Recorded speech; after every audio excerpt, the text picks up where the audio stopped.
की शुरुआत मिकी से होती है, जो बर्फ में लथपथ दो चट्टानों के दरमियान फंसा हुआ था। यहाँ पर एक आदमी आता है जो उसे बचाता नहीं बल्कि उससे हंसते हुए पूछता है, मरना कैसा लगता है मिकी? तुम तो बार बार मर कर जिंदा हो जाते हो। चलो अच्छा, अब अपनी मौत को एंजॉय करो, तुमसे फिर मुलाकात होगी। ये कहकर वो आदमी चला गया और यहाँ पर एक क्रिएचर ने मिकी के ऊपर हमला कर दिया। जिसके बाद से यहीं से कट होकर हमें एक मशीन को दिखाया गया जिसमें से मिकी को प्रिंट किया गया था। मतलब वो इंसान नहीं था, इंसान का एक वेरिएंट था, बिल्कुल इंसान जैसे क्रिएचर, जिसे एक्सपेरिमेंट के मकसद से इस मशीन में बनाया गया था। जहाँ कहीं भी किसी को काम करने में जान का खतरा होता था, वो काम मिकी करता था।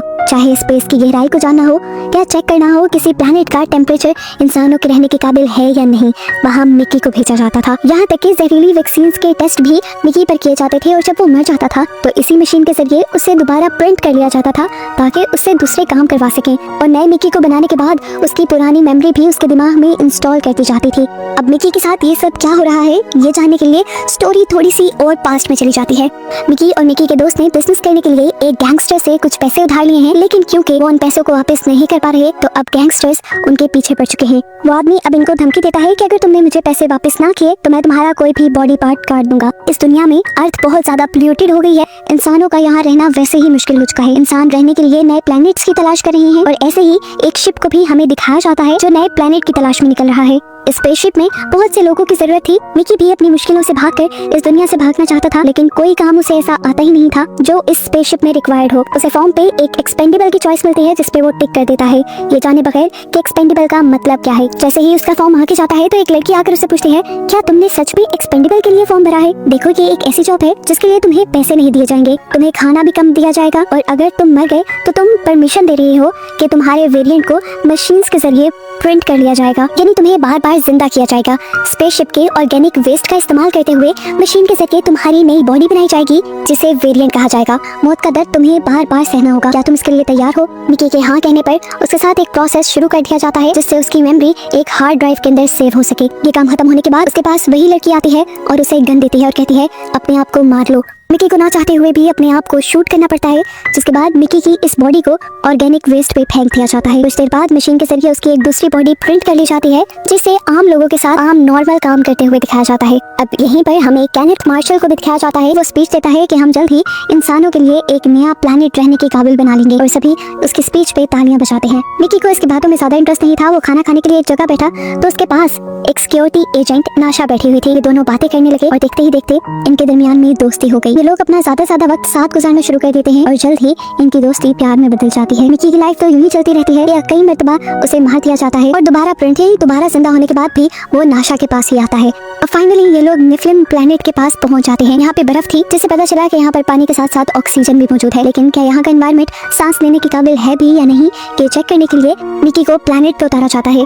उससे मास्क हटाने को कहा जाता है जिसकी वजह से यहाँ पे मौजूद बहुत सारे बैक्टीरिया उसके अंदर चले जाते हैं। उसकी तबीयत बिगड़ने लगती है और उसके नाक से बहुत ज्यादा खून आने लग जाता है। मिकी के अंदर के बैक्टीरिया को चेक करते हुए साइंटिस्ट उन बैक्टीरिया के खिलाफ वैक्सीन बनाना शुरू कर देते हैं। इन वैक्सीन को बार बार मिकी के ऊपर टेस्ट किया जाता है और मिकी को नेफ्लिम प्लैनेट पर भेजा जाता है। इस एक्सपेरिमेंट के लिए लगभग 12 से 13 बार ये लोग मिकी की जान ले लेते हैं और आखिर फिर एक ऐसा एंटीडोट, एक ऐसी वैक्सीन बनाने में तैयार हो जाते हैं जिसको लगाने के बाद इंसान नेफ्लिम प्लैनेट पर सांस ले सकते थे। एक्सपेरिमेंट के पास होने के बाद अब मिकी के साथ 3 और क्रू मेंबर नेफ्लिम प्लैनेट पर उतरते हैं। इस प्लैनेट को एक्सप्लोर करते हुए एकदम से बर्फ की चट्टानें हिलने लगती हैं और एक जवान लड़की बर्फ की एक चट्टान के नीचे आ जाती है। ये जानकर सभी लोगों को बहुत दुख होता है।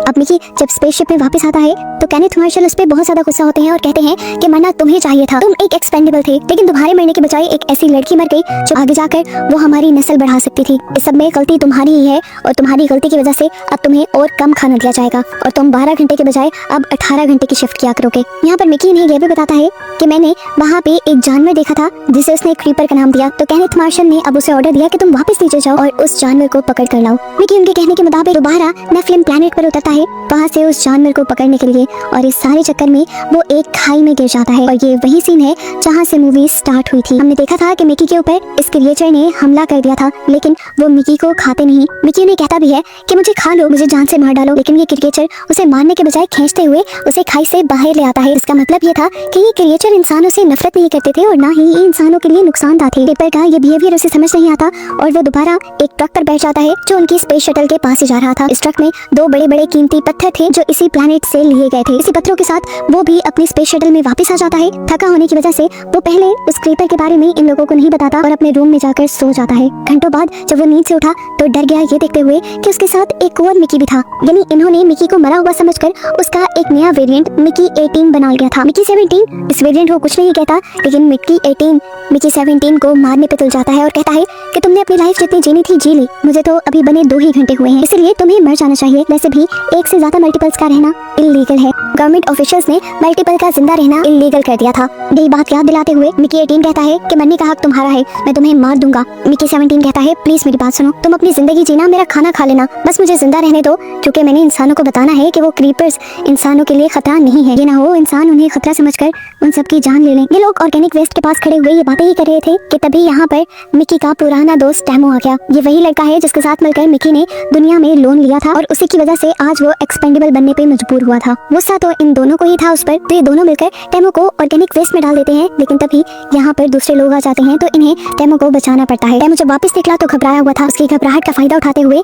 मिकी 18 और मिकी 17 ने उसे धमकी दी कि अगर तुमने किसी को बताया कि हम 2 वेरिएंट यहाँ पे जिंदा हैं तो तुम्हें दोबारा ऑर्गेनिक वेस्ट में डाल देंगे, इसलिए अपनी जुबान बंद रखना। खैर अब मिकी 17 अपने रूम में चला जाता है और मिकी 18 को नासा के लोग ले जाते हैं अपने कुछ काम करवाने के लिए। थोड़ी देर में मिकी के रूम में केनेथ मार्शल के लोग आते हैं और मिकी 17 को उठाकर ले जाते हैं, ये कहते हुए कि तुम्हारे लिए एक दावत अरेंज की है। मिकी बहुत खुश हुआ। केनेथ मार्शल ने आज उसे इज्जत भी दी और उसे खाना भी खाने को दिया। मिकी 17 जिसने काफी टाइम से खाना नहीं खाया था वो तो इस खाने पे टूट पड़ा। वो तो धड़ाधड़ इस खाने को खा रहा था कि तभी यहाँ पर जेमा आ गई, जो यहाँ की साइंटिस्ट है। वो केनेथ मार्शल को कहती है ये बिल्कुल अच्छी बात नहीं कि आप किसी को दावत पे बुलाएं, उसे इज्जत दें और उसके बाद उसे एक्सपेरिमेंट वाला गंदा खाना खिला दें। यहाँ पर मिकी 17 को पता चलता है ये सिंथेटिक मीट था, यानी आर्टिफिशियली बनाया गया मीट था, जिसे पहले एक एक्सपेंडेबल पे ट्राई किया जा रहा था कि क्या ये इंसानों के खाने के काबिल है भी या नहीं। अभी उसने ये बात सुनी थी कि ये मीट उसे रिएक्ट करने लग गया, उसका गला सूज गया, उसे वॉमिट होने लगी।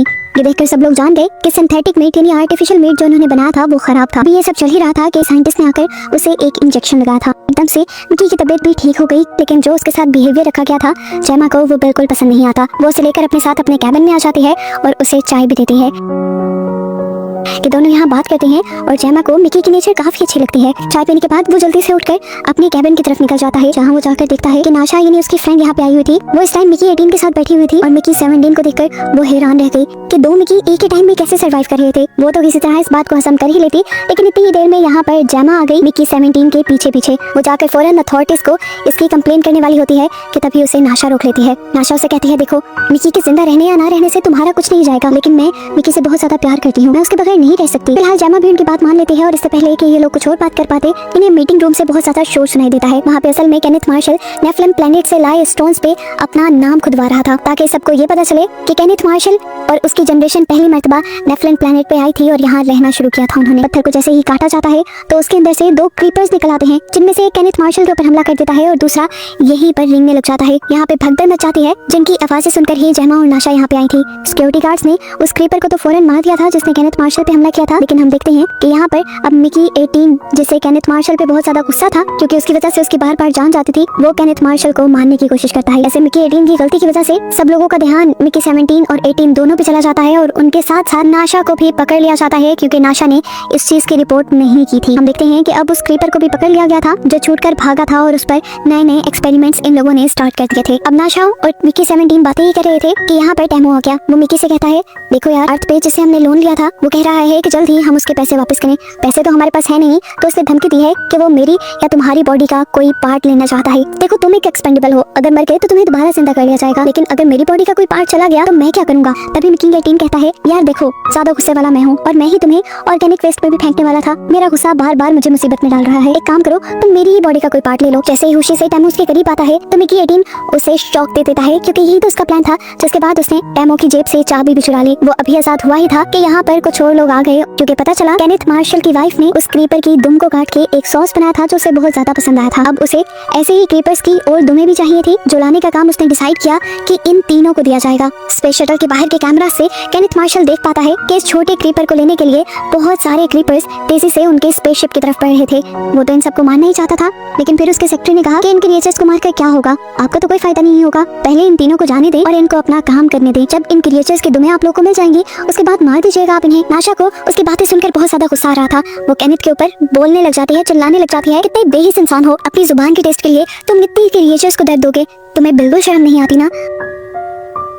उसके बाद से केनेथ मार्शल को गुस्सा आ जाता है और वह उसको सजा देने के लिए छोटे क्रीपर को एक रस्सी से बांधकर उसकी रस्सी नाशा के दांतों में पकड़ा देता है और उसे ऑर्गेनिक वेस्ट के पास जाकर खड़ा कर देता है और कहता है कि अगर ये रस्सी छूटी तो देखो ये मारा जाएगा। अब उस छोटे क्रीपर की जान बचाने के लिए नाशा दांतों में रस्सी पकड़े खड़ी थी, जबकि मिकी 17 और मिकी 18 को स्पेसशिप से नेफलिन प्लैनेट के ऊपर उतार दिया गया था। उन्हें ज्यादा दूर जाने की जरूरत नहीं पड़ी थी। क्रिएचर सारी तकरीबन स्पेस शटल के पास ही थी। अब मिकी 17 जो पहले भी यहाँ की एक क्रिएचर से मिल चुका था, वो इन क्रिएचर से बात करना चाहता था और सब चीजों को रिजॉल्व करना चाहता था। वो क्रिएचर को बताता है कि ये इंसान है, इनके पास बहुत सी जहरीली गैसेस हैं जो छोड़कर वो तुम सबको मार देंगे। इस क्रिएचर के पास टेलीकाइनेसिस पावर थी, यानी अपना मैसेज मिकी 17 के माइंड में पहुंचा सकता था। वो कहता है कि हमारे एक क्रीपर को तुमने मार दिया है और एक क्रीपर तुम्हारे पास है। अगर तुम मरे हुए क्रीपर के बदले अपने किसी साथी को मार दो और मेरे दूसरे क्रीपर को लाकर वापस हमें दे दो तो मैं भी तुम सबको बख्श दूंगा। नहीं तो हमारे पास भी ऐसी पावर्स है जिनसे हम तुम्हें तबाह कर सकते हैं। हमारे पास कुछ ऐसी साउंड वेव्स निकालने की ताकत है जो तुम्हारे कान क्या तुम्हारे दिमाग तक को फाड़ देंगी। इसी चीज की एग्जांपल देने के लिए वो क्रिएचर जोर से चिल्लाने लगती है। ये आवाज इतनी ज्यादा भयानक थी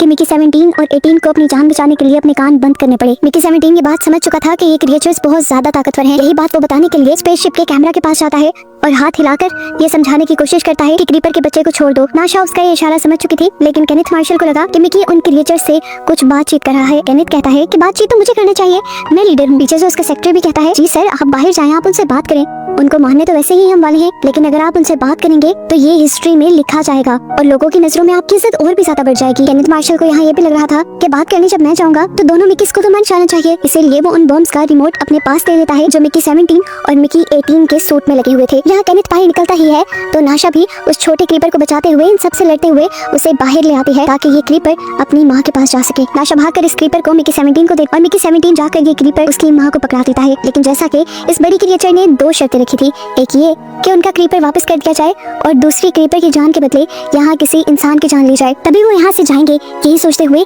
मिकी 18 केनेथ मार्शल के पास जाकर उसके पास मौजूद अपना ही बॉम्ब का बटन दबा देता है और दोनों की जान यहाँ चली जाती है। अपना बदला पूरा होते ही मदर क्रीपर सबको लेकर यहाँ से चली गई जैसा कि उसने वादा किया था। जिसके बाद अब हमें 6 महीने बाद का सीन दिखाया जाता है जहाँ अब नाशा स्पेस कम्युनिटी की हेड बन गई थी। मिकी 17 अभी भी जिंदा है जिसे अब एक रिमोट दिया जाता है और नाशा कहती है इसके जरिए तुम उस एक्सपेंडेबल मशीन को तबाह कर सकते हो जिसने तुम्हारी लाइफ तबाह की और अब मैं अपनी लाइफ तुम्हारे साथ गुजारना चाहती हूँ। फिर मिकी उस बटन को दबा देता है और वो मशीन तबाह कर देता है और बस यही सब दिखाते हुए ये मूवी यहाँ खत्म हो जाती है।